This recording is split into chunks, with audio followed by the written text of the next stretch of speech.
Imagina't Terrassa a principis del segle XIX, quan el Portal del Rei era un dels punts més emblemàtics de la ciutat. Avui volem explicar-te com era aquest portal i com hem aconseguit recrear-lo amb tot detall.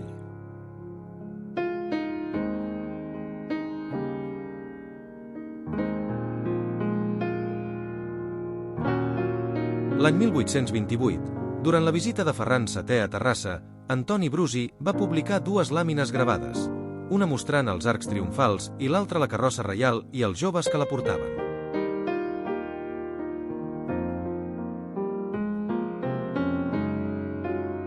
El llibre Terrassa antigua i moderna, publicat el 1879 per Josep Ventalló i Vintró, hi trobem un gravat del Portal del Rei que ens ajuda a imaginar com era originalment.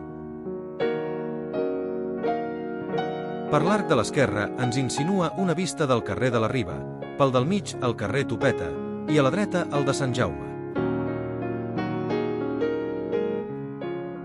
Aquest monument triomfal, construït l'any 1828 i enderrocat el 1861, mai va ser fotografiat. Per això, Mateu Avellaneda va emprar aquests gravats per interpretar i dibuixar l'arc triomfal del passeig.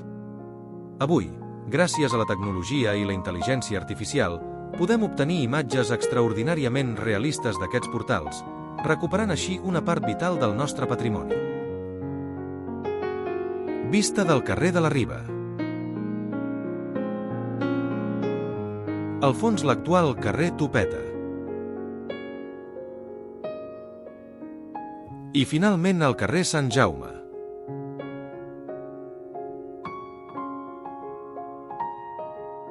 Si no saps demanar a la intel·ligència artificial exactament el que vols, et pots trobar amb resultats tan agosarats i divertits com aquests.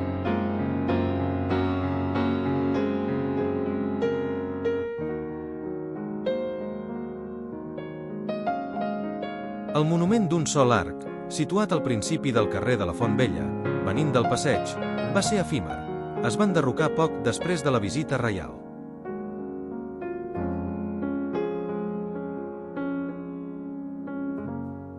Aquí, també el programa, ens ho resol d'altres maneres molt interessants. Amb l'ajuda de la recerca històrica i la intel·ligència artificial, podem tornar a caminar sota aquells arcs. Recuperem el nostre passat per entendre millor el present. Terrassa, 1828. La història torna a la vida.